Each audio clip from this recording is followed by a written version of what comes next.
ഞാനിപ്പോൾ സംസാരിക്കുന്നത് വെള്ളിയാഴ്ച ജുമയുടെ തൊട്ട് മുൻപാണ്. ഇവിടെ ഇപ്പോൾ സമസ്തയുടെ കേന്ദ്ര മുഷാവറ അംഗങ്ങൾ, സമസ്ത അധ്യക്ഷൻ സയ്യിദ് മുഹമ്മദ് ജിഫ്രി മുത്തുക്കോയ തങ്ങളുടെയൊക്കെ നേതൃത്വത്തിൽ ഇവിടെ വന്ന് ഈ പള്ളിയിൽ, മേപ്പാടി പള്ളി എന്ന് പറയുന്നത് 38ഓളം ആളുകളെ മറവ് ചെയ്ത പള്ളിയാണ്. ഈ പള്ളിയിലെത്തി ജുമാ നമസ്കാരം കഴിഞ്ഞ് അവർക്ക് വേണ്ടി പ്രാർത്ഥിക്കുക എന്ന ഉത്തരവാദിത്വത്തിന് വേണ്ടിയാണ് ഉസ്താദുമാരൊക്കെ വരുന്നത്. ആ ഉസ്താദുമാരൊക്കെ വന്നുകൊണ്ടിരിക്കുകയാണ്. അല്പം ആളുകളൊക്കെ എത്തി. ഇനി ജിഫ്രി തങ്ങളുടെ നേതൃത്വത്തിലുള്ള മുഷാവറ അംഗങ്ങൾ ഉൾപ്പെടെ ഇവിടേക്ക് വരേണ്ടതുണ്ട്. നമ്മുടെ കൂടെ ഹമീദ് വൈസി സാഹിബ് ചേരും. ഉസ്താദ്, നമുക്കിപ്പോൾ ചെയ്യാൻ കഴിയുന്നത് പ്രാർത്ഥിക്കുക എന്ന ഏറ്റവും വലിയ കാര്യമാണ്. ഈ ഒരു ദുരന്തത്തിൽ നമ്മുടെ ഉസ്താദുമാരും സംസ്ഥയുടെ പണ്ഡിതന്മാരും ഒക്കെ ഇവിടേക്ക് വരികയാണ്. എത്രമാത്രമാണ് ഈ ഒരു ദുരന്തത്തിൽ സമസ്ത അതിനെ ഇവരുടെ പുനരധിവാസത്തിനും മറ്റുമൊക്കെ ആയിട്ട് എന്തൊക്കെ കാര്യങ്ങളാണ് ഈ മുന്നോട്ട് ചെയ്യാൻ സാധിക്കുക? തങ്ങൾ ഉസ്താദ് ഇവിടെ വരുന്നുണ്ടല്ലോ, ഉടനെ എത്തുന്ന പ്രതീക്ഷിക്കുന്നത്. കാര്യങ്ങൾ വിശദമായി തങ്ങൾ ഉസ്താദ് പറയുന്ന പ്രതീക്ഷിക്കുന്നത്. ഞങ്ങളിപ്പോൾ ഷിയാബ് ഫൈസിൻ്റെ വീട്ടിൽ പോയിട്ടാണ് വരുന്നത്. ഇവിടെ ചെന്നപ്പോൾ വല്ലാത്തൊരു പ്രയാസം. ഷിയാബ് ഫൈസിൻ്റെ ഉപ്പ ഷിയാബ് ഫൈസിൻ്റെ അതേ കട്ടാണ്. രാത്രി 10:30 മണിക്ക് ഷിയാബ് ഫൈസ് വിളിച്ചു പറഞ്ഞു, വീട്ടിൽ വിശദമായി സംസാരിച്ചു. കനത്ത മഴയാണ്, എന്താ ചെയ്യുക, ചില പ്രശ്ന സാധ്യത ഉണ്ട് എന്ന്. അപ്പോൾ വീട്ടുകാർ നിർബന്ധിച്ച് പോരാൻ പറഞ്ഞു. പക്ഷേ ഞാൻ ഈ നാട്ടുകാരിട്ട് ഞാൻ ഒറ്റയ്ക്ക് എങ്ങനെ പോരാന്ന് പറഞ്ഞിട്ട് നിന്നു. ലാസ്റ്റ് പ്രശ്നം ഉണ്ടായി എന്ന് പറഞ്ഞപ്പോൾ ഫോൺ അടിക്കുന്നുണ്ട്, ആൾ റിങ് ചെയ്യുന്നില്ല, ലാസ്റ്റ് സ്വിച്ച് ഓഫായി. ആ പ്രയാസകരമായ ആ വീട്ടിലെ ഒരു സങ്കടാവസ്ഥ അള്ളാഹു സുബ്ഹാനഹു വ തആല ഇൻഷാ അല്ലാഹ് മഹദ് ഫദ്ല കൊണ്ട് മഗ്ഫിറത്തും റഹ്മത്തും അവർക്ക് എല്ലാവരും കൊടുക്കട്ടെ. ഇൻഷാ അല്ലാഹ് AV ഉസ്താദ് എത്തിപ്പെട്ടിട്ടുണ്ട്. ഈ സഹായം, പുനരധിവാസം, ഇത്തരം കാര്യങ്ങൾ ഫുള്ള് അതിന് പള്ളി, മദ്രസ, മുഅല്ലിങ്ങൾ, സാധാരണക്കാർ, അവർക്ക് വേണ്ട കാര്യങ്ങളൊക്കെ ഇൻഷാ അല്ലാഹ് തീർച്ചയായും സമസ്ത കേരള ജംഇയ്യത്തുൽ ഉലമ ചെയ്യാനുള്ള എല്ലാ കാര്യങ്ങളും ചെയ്യും തീരുമാനിച്ചിട്ടുണ്ടല്ലോ. അതിൻ്റെ കാര്യങ്ങൾ ഇൻഷാ അല്ലാഹ് യഥാസമയം നിർവഹിക്കും. അതിനുള്ള ആവശ്യം നിർവഹിച്ചുകൊണ്ടിരിക്കുക. ഇപ്പോൾ നമ്മൾ പ്രധാനമായിട്ടും അവർക്ക് വേണ്ടി ഇൻഷാ അല്ലാഹ് തങ്ങൾ ഉസ്താദിൻ്റെ നേതൃത്വത്തിൽ MT ഉസ്താദ്, പാണക്കാട് സാബിഖ് അലി ശിഹാബ് തങ്ങൾ, മുഷാവറ മെമ്പർമാർ, AV ഉസ്താദ് കടന്നു വരികയാണ്. അവരൊക്കെ ഒരുമിച്ച് ഇവിടെ കുവാക്കോട് മൊയ്തീൻകുട്ടി വൈസി എത്തിപ്പെട്ടു. കൊടുകേരെല്ലാവരും എത്തിയിട്ടുണ്ട്. ഇൻഷാ അല്ലാഹ് മയ്യിത്ത് നിസ്കാരവും പ്രത്യേക തഹ്ലീലും ദുആയും കാര്യങ്ങളൊക്കെ ഇന്ന് വെള്ളിയാഴ്ചയാണല്ലോ, സിയാറത്തും എല്ലാം നിർവഹിക്കും. പക്ഷേ അതാണ് പ്രധാനം. ഇൻഷാ അല്ലാഹ് അല്ലാഹു സുബ്ഹാനഹു വ തആല അവരൊക്കെ ജന്നാത്തുൻ നഈമിൽ അവർക്ക് ഉയർന്ന പദവി കൊടുക്കട്ടെ. ഷഹാദത്തിൻ്റെ പ്രതിഫലമാണല്ലോ. ഇനി ബാക്കിയുള്ളവരെ അള്ളാഹു ഇത്തരം ആപത്തുകളും ദുരന്തപ്പെടാതെ കാത്തുരക്ഷിക്കട്ടെ. നാളെ സ്വർഗ്ഗത്തിൽ അവർക്കും അവരുടെ കുടുംബങ്ങൾക്കും നമുക്കും സന്തോഷം ഒരുമിച്ചുകൂടെ അള്ളാഹ് തൗഫീഖ് ചെയ്യട്ടെ. ഇൻഷാ അല്ലാഹ്. ഇന്നത്തെ ഖുതുബയിൽ പ്രത്യേകമായി നമ്മൾ ഉണർത്തിയതുപോലെ ഇത് അല്ലാഹു സുബ്ഹാനഹു വ തആലാന്റെ പരീക്ഷണമാണ്. ദാറുൽ ഇബ്തില, പരീക്ഷണത്തിൻ്റെ വീട്ടിലാണ് നമ്മളുള്ളത്.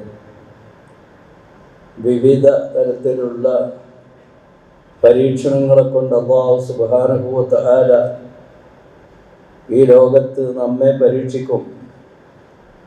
നമ്മൾക്ക് എത്തിച്ചേരാനുള്ളത് സുഖലോക സ്വർഗമാണ്. ഈ പരീക്ഷണത്തിൽ വിജയിച്ചവർക്കാണ് അള്ളാഹുവിൻ്റെ മഹത്തായ ആ സുഖലോക സ്വർഗം അള്ളാഹു തയ്യാർ ചെയ്തു വെച്ചിട്ടുള്ളത്. അള്ളാഹു അതിൽ പ്രവേശിക്കാനും ഒരുമിച്ച് കൂടാനും നമ്മൾക്കെല്ലാവർക്കും തൗഫീഖ് ചെയ്യുമാറാകട്ടെ. ഈ പരീക്ഷണം നമ്മൾ മാസങ്ങളായി രാവിലെ പത്രം വായിക്കുകയോ ന്യൂസ് കേൾക്കുകയോ ചെയ്യുമ്പോൾ നമ്മളൊക്കെ നമ്മുടെ സഹോദരന്മാർ, നമ്മുടെ സഹോദരിമാർ, നമ്മളുടെ പിഞ്ചുമക്കൾ വിദൂര സ്ഥലത്ത് പലസ്തീനിൽ പടഞ്ഞു മരിക്കുന്നത് നമ്മൾ കാണുകയും കേൾക്കുകയും ദുഃഖിക്കുകയും ചെയ്തുകൊണ്ടിരിക്കുകയാണ്. അതിൻ്റെ ഇടയിലാണ് നമ്മൾക്ക് താങ്ങാൻ സാധിക്കാത്ത ഈ മഹാ ദുരന്തം നമ്മൾക്ക് സംഭവിച്ചിരിക്കുന്നത്. നമ്മൾക്ക് സമാധാനിക്കാനുള്ള ഒന്ന്, ഈ ദുരന്തത്തിൽ മരണപ്പെട്ട എത്ര പേരാണെന്ന് നമ്മൾക്കാർക്കും അറിയില്ല. അവർക്ക് അല്ലാഹു സുബ്ഹാനഹു വ തആല അവരുടെ ബർസഖിയായ ജീവിതത്തിൽ, അവരുടെ പരലോക ജീവിതത്തിൽ ശുഹദാഇന്റെ പ്രതിഫലം നൽകുമെന്ന് മഹാനായ അഷ്റഫുൽ ഖൽഖ് സ്വല്ലല്ലാഹു അലൈഹി വസല്ലം തങ്ങൾ നമ്മളെ അറിയിച്ചിട്ടുണ്ട്. അല്ലാഹു സുബ്ഹാനഹു വ തആല ആ സഹോദരന്മാരെ, ആ സഹോദരിമാരെ, ആ മക്കളെ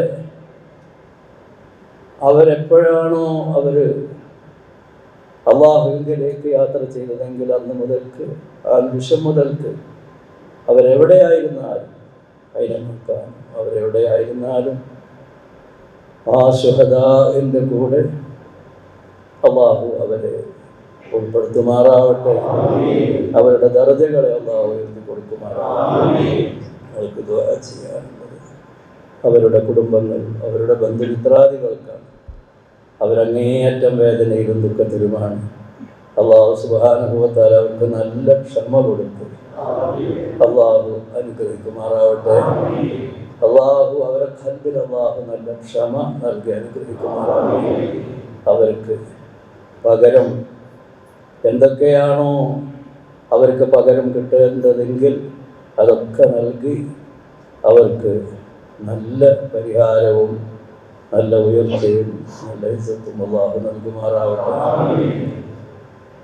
അള്ളാഹുവിൻ്റെ ഇഷ്ടദാസങ്ങളിൽ അവരെയും അള്ളാഹു നമ്മളെയും അള്ളാഹു ഉൾപ്പെടുത്തുമാറാവട്ടെ.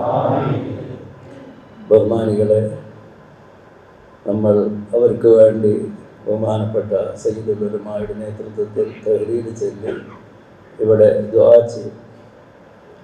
നമ്മൾ ജനാസ നിസ്കരിക്കുമ്പോൾ ചിലപ്പോൾ നമ്മൾ അറിയാത്തവർക്ക് വേണ്ടി ജനാസ നിസ്കരിക്കേണ്ടി വരും. അതിന് വിരോധമല്ല. അറിയാത്തവർക്ക് വേണ്ടി ഇന്നിപ്പോൾ ദുനിയാവിൽ ആരൊക്കെ മരണപ്പെട്ടു അവരുടെ പേരിൽ ഞാൻ മയ്യിത്ത് നിസ്കരിക്കുന്നു എന്ന് പറഞ്ഞ് നിയ്യത്ത് ചെയ്ത ഒരാൾ നിസ്കരിച്ചാൽ ആ നിസ്കാരവും സഹീഹാണ് എന്നാണ് മഹാന്മാരായ ഇമാമുകൾ നമ്മളെ പഠിപ്പിച്ചിട്ടുള്ളത്. അതേ പ്രകാരം തന്നെ ഏതെങ്കിലും അവയവങ്ങൾ കിട്ടിക്കഴിഞ്ഞാൽ ആ അവയവങ്ങൾ നമ്മൾ കുളിപ്പിച്ച് കഫൻ ചെയ്ത് നമ്മൾ നിസ്കരിക്കാം. നിസ്കരിക്കുമ്പോൾ ആ അവയവത്തിന് വേണ്ടി നിസ്കരിക്കുക എന്നല്ല നമ്മൾ നിയ്യത്ത് ചെയ്യേണ്ടത്.